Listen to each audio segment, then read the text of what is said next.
In your book, Fishers of Men, you discuss many years and dozens of ceremonies in which you've taken ayahuasca and the effects that that has had and the experiences that you've had personally, intimately, and with other people. But I want to start with the basics. What exactly is ayahuasca and how is it taken?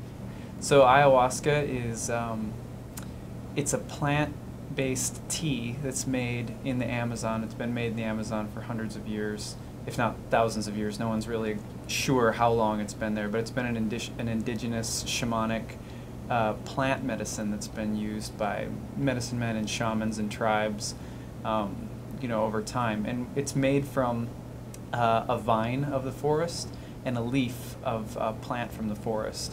And the two are cooked with water, for 6, 7 hours, 8 hours throughout the course of a morning cook and an afternoon cook. And water is continually added and boiled down, and then you get this tea, which is, it actually tastes like mud. Mm-hmm. And it's just an earthy tea. And what it does is when you take it, it's an incredibly intense purgative, combined with an incredibly mind-opening and healing, I guess you'd say psychedelic or visionary experience. So when you take this, your mind is completely opened up to this visionary realm. It's almost like stepping out of your normal reality and into, some people would say, the spirit world or the realm of the dead, and it is quite transcendent. Mm-hmm. It really is like stepping into Narnia. Mm-hmm. Or the Lord of the Rings, just in your backyard or something. And then combined with that is an incredibly intense purgative experience, so that as you're going throughout the night, and these shamans are leading you through this experience by singing songs throughout the night that are called icaros, the experience is designed to help you face in this visionary world your fears, things that you may have repressed or whatever. Mm-hmm. And then as you face them, depending on your ability to breathe and be present in the moment, you will purge if you can't be present in the moment, or if you need to release some sort of stress that's been built up or whatever. Some purging can be done by laughing, some can be done by crying, it can be done by vomiting, it can be done by screaming. Sometimes people go down with really intense stuff, and they'll literally perform exorcisms, or the kind of thing where people are just shaking on the floor. Mm-hmm. And the shaman's really having to work intensely and personally with that person. But overall, it's a really intense and magical, it's like psychotherapeutic medicine that mm-hmm. the shamans have been using for mm-hmm. a long time down there. Mm-hmm.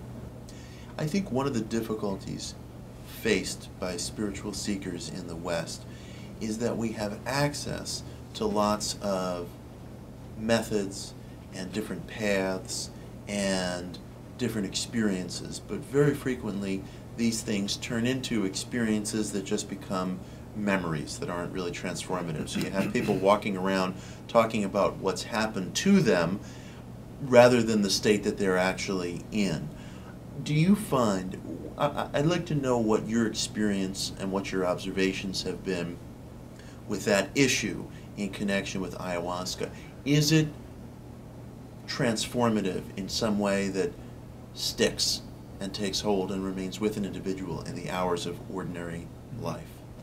Interestingly enough, a lot of people find their way to something like an ayahuasca ceremony in the jungle because they've had mind or heart opening experiences with other substances. Mm-hmm. Sometimes it can be that a person's doing meditation and yoga, and then somewhere along the lines they read about shamanism and they end up in Peru, never done a drug in their entire life. Mm-hmm. But other times, I think more commonly, someone did mushrooms and someone did LSD, and the context in which they did it was recreational. And they didn't quite have fun. They had maybe fun or something really scary or mm-hmm. whatever, but it sticks in this way that kind of says, like, there's something more out there, there's something more inside of me, and I'm interested in that, I'm curious in it, and I can't do this recreationally, the context isn't right. In the 60s and 70s, the Timothy Leary thing was about set and setting.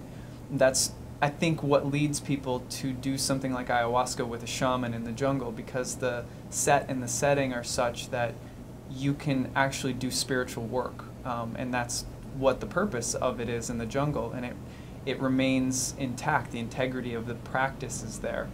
So it's like, you know, in many ways, to me, I try to draw a distinction between a psychedelic and something like ayahuasca, simply because the intention of why you're doing what you're doing is really to look inside, to see what fears you have, to see what are the habitual patterns of my life that I'm stuck in, that I can't change, that I in some way feel powerless over, whether it's, you know, being codependent in dating relationships, or using alcohol to meet friends, or you know, not having any control over physical substances like nicotine, or I mean anything like that you sort of don't have a grip on.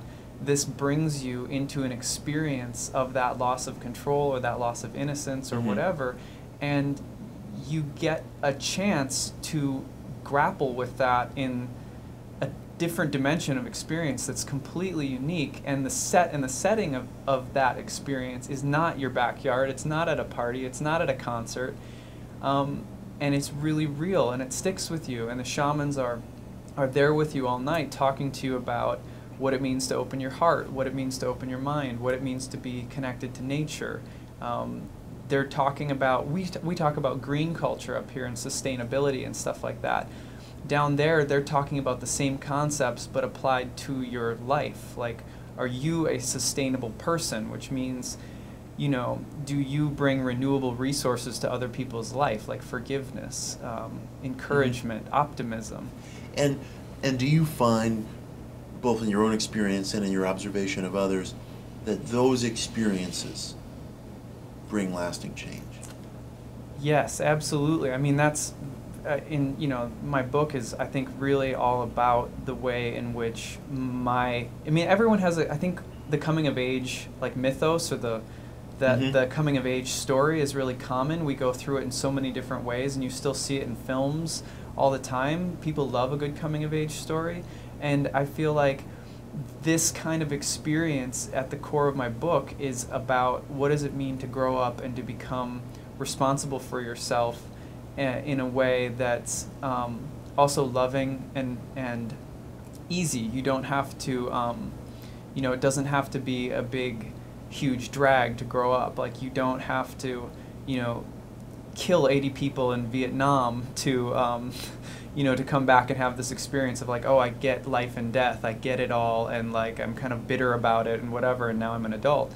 It's a little bit different than that, but to answer the question, yes, like, the experience, it does stick. And every person I meet in Peru who does this, like, you know, the next morning after a ceremony, you're all looking around at each other like, who were we yesterday? Like, this is quite a remarkable thing. And then when you come home, people change, like, jobs change, relationships change. I mean, it can be upsetting, the integration process of coming back from doing this work in the Amazon. You can come home and things in your life need to purge. You know, you need to move your apartment, you need to reorganize your CD collection, you need to, you know, date someone who's more in line with who you really are, or, I mean, all these different things change, but they're lasting and they're real.